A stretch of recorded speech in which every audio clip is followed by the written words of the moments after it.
అందరికీ నమస్కారం. Welcome to Sai Shanmukha trendy vlogs. స్వయంగా దేవతలు నిర్మించిన ఆలయం ఈ ఆలయం.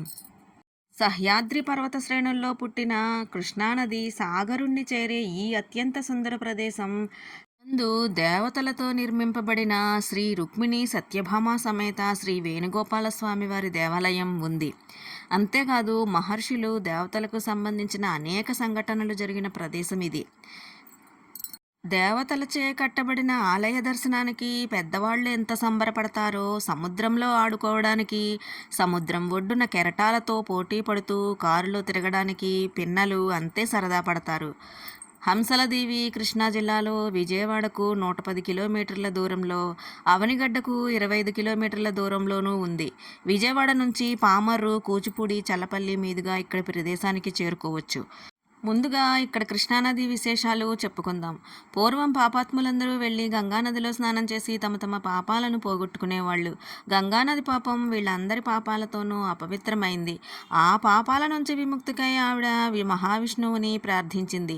అప్పుడు ఆయన, పాపాత్ముల పాపాల మూలంగా నువ్వు నల్లగా మారిపోయావు, అందుకని నువ్వు నల్లని కాకి రూపంలో వివిధ తీర్థాలలో స్నానం చేస్తూ ఉండు.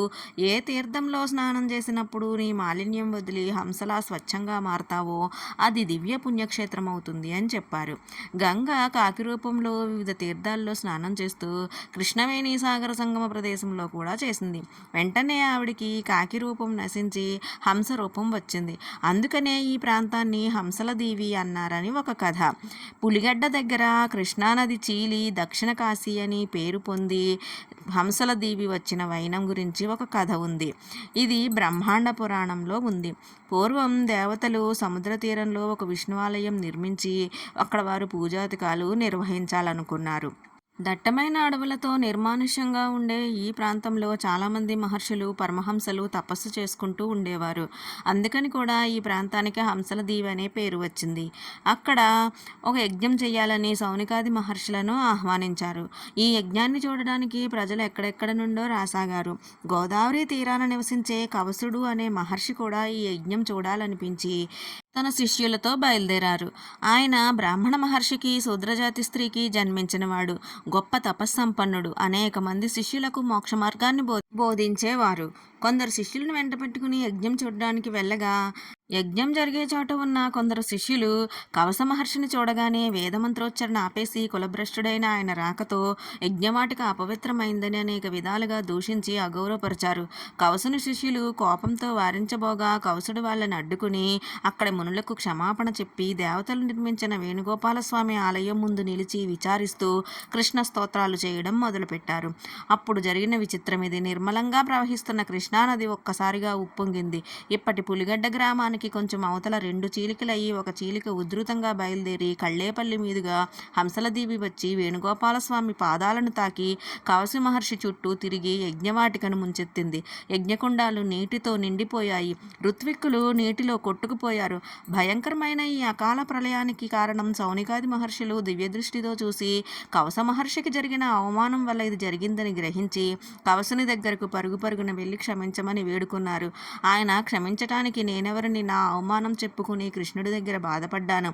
దానికి ఆ దేవదేవుని పేరుతోనే ఉన్న ఈ నదీమ తల్లి వచ్చి నన్ను ఊరడించింది. మీరు ఆ కృష్ణుణ్ణి, నదీమ తల్లిని ప్రార్థించండి అన్నాడు. తరువాత వీరి ప్రార్థనలు విన్న కృష్ణమ్మ శాంతించింది. కవస మహర్షి కోరిక మీద అక్కడ సాగరంలో కలిసింది. అప్పుడు కవస మహర్షి, ఈ స్థలం చాలా పవిత్రమైనది. ఎలాంటి పాపాలు చేసిన వాళ్ళైనా ఈ సాగర సంగమంలో స్నానం చేసి ఇక్కడ వేణుగోపాల స్వామిని దర్శిస్తే పునీతులవుతారు అని చెప్తుండగానే ఒక కాకి ఆ సంగమంలో స్నానం చేసి హంసలా మారి వేణుగోపాలునికి ప్రదక్షిణలు చేసింది. ఇది చూసిన వారంతా అక్కడ స్నానం చేసి వేణుగోపాలుని దర్శించి కవస మహర్షికి ప్రణమిల్లారు. అయితే ఇక్కడ కొన్ని ప్రదేశాలు ప్రమాదభరితాలు. అందుకని నిర్ణయించిన ప్రదేశాలలోనే స్నానం చేయండి.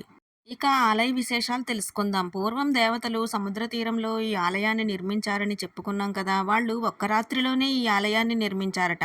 కోడి కూసే సమయానికి రాజగోపురం సగమే పూర్తయింది. అయినా తెల్లవారిందని వారు రాజగోపురాన్ని అసంపూర్తిగా వదిలేసి వెళ్ళిపోయారు. తరువాత చోళ, మౌర్య రాజులు కాలంలో ఆలయ పునరుద్ధరణ జరిగినా అసంపూర్తిగా ఉన్న గాలిగోపురాన్ని అలాగే వదిలేశారు. స్థల పురాణం ప్రకారం స్వామి ఆవిర్భావం గురించి కథ ఉంది. పురాతన కాలంలో ఈ ప్రాంతంలో ఆవులు ఎక్కువగా ఉండేవి. అందులో కొన్ని ఆవులు ఇంటి దగ్గర పాలు సరిగ్గా ఇవ్వకపోవడంతో వాటిని జాగ్రత్తగా కాపలా కాసేవారు. అవి వెళ్ళి ఒక పుట్ట దగ్గర పాలు వర్షించడం చూసి గోపాలురు కోపంతో అక్కడున్న చెత్తాచెదారం పోగుచేసి ఆ పుట్ట మీద వేసి తగలబెట్టారు. పుట్టంతా కాలిపోయి అందులో స్వామి శరీరం తునాతునకలైంది. స్వామిని చూసిన గోవుల కాపరి వెంటనే మంట ఆపివేశాడు. అందరూ వచ్చి పుట్ట తవ్వి చూడగా ముఖం తప్ప మిగతా శరీరమంతా చిన్నాభిన్నమైన స్వామిని దర్శించారు. అది చూసి వారంతా సతమతమవుతున్న సమయంలో స్వామి ఒకరికి కలలో కనిపించి పశ్చిమ గోదావరి జిల్లాలో కాకరపర్తి అనే గ్రామంలో భూస్వామి ఇంటి ఈశాన్యం మూలగల కాకర చెట్టు కింద ఉన్న నన్ను తీసుకువచ్చి ఇక్కడ ప్రతిష్ఠించమని ఆనతి ఇచ్చారట. ఆ విగ్రహమే ఇది. నల్ల సానపు రాతిలో చెక్కిన విగ్రహంలాగా కాక నీలమేఘ ఛాయతో విలసిల్లుతోంది ఈ విగ్రహం. కృష్ణానది ఒడ్డున కోడూరు మండలం హంసలదీవి గ్రామంలో శ్రీ వేణుగోపాలస్వామి ఆలయం మహిమాన్వితమైనది. హంసలదీవిని స్వాన్ ఐలాండ్ అని కూడా పిలుస్తారు. పరమ పవిత్రమైన హంసలదీవి క్షేత్రాన్ని దర్శించి తరించండి.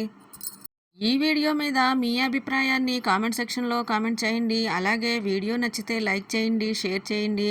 సాయి షణ్ముఖ ట్రెండీ వ్లాగ్స్ ఛానల్ని సబ్స్క్రైబ్ చేసుకోండి. ఇలాంటి మరిన్ని మంచి వీడియోల కోసం థ్యాంక్ యూ ఫర్ వాచింగ్.